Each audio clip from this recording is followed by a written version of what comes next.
generate an estimated 2.2 billion tons of trash every year. But do you know where it goes? Trash usually ends up in one of four locations: garbage dumps, landfills, recycling centers, and waste-to-energy sites.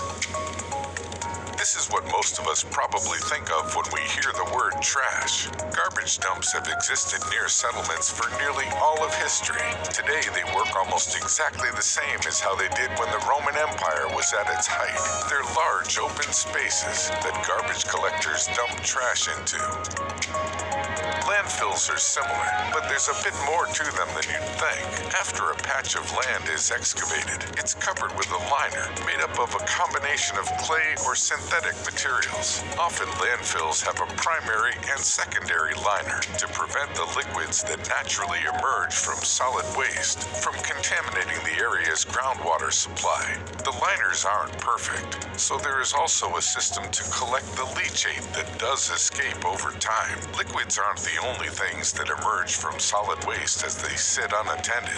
Solid waste in landfills will emit methane, which can be up to 84 times more potent as a greenhouse gas than carbon dioxide. Landfills contribute as much as 15% of global methane emissions. That's equivalent to the emissions from 21.6 million cars for an entire year.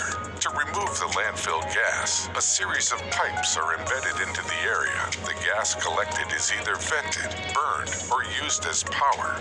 To prevent methane from escaping into the air and pests from getting into the trash, each section is also normally covered up with a cap or compacted soil once it's reached capacity. This effectively means the trash is buried underground. Once set, vents are built into the soil caps so the flammable gases don't accumulate underground and trigger a massive explosion.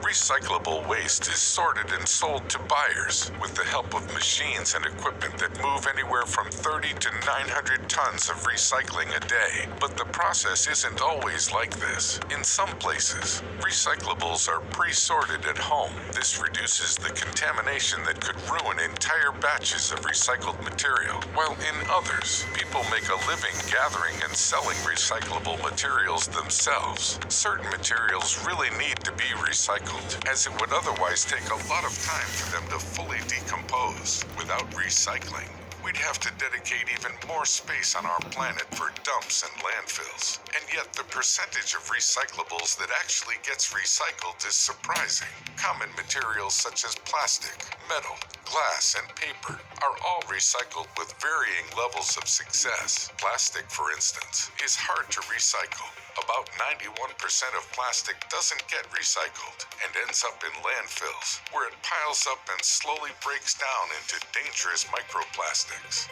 But metal, glass, and paper generally fare better. Waste-to-energy plants are another way to repurpose waste. They utilize the heat generated from burning waste to create steam, which is then used to generate electricity or heating. In Florida's Hillsborough County, this facility burns up to 1,800 tons of trash and turns it into 47 megawatts of energy every day. A portion of the energy is used to power thousands of residential homes. The facility has single-handedly cut landfill waste in the area by 90%, protecting a valuable natural resource, land.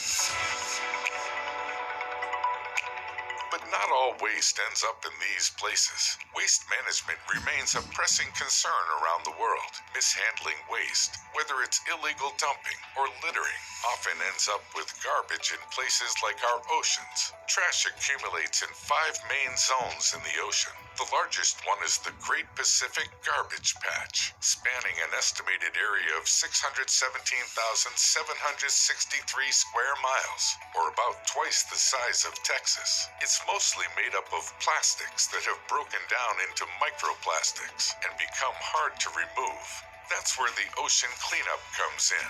They use computational modeling to predict where the hotspots are and place their U-shaped barriers into the water to capture and extract the trash. In 9 extractions, their systems removed 63,182 pounds of garbage, but there's still a lot of work to be done. Do you have a better idea for what we can do with our trash? Let us know in the comments.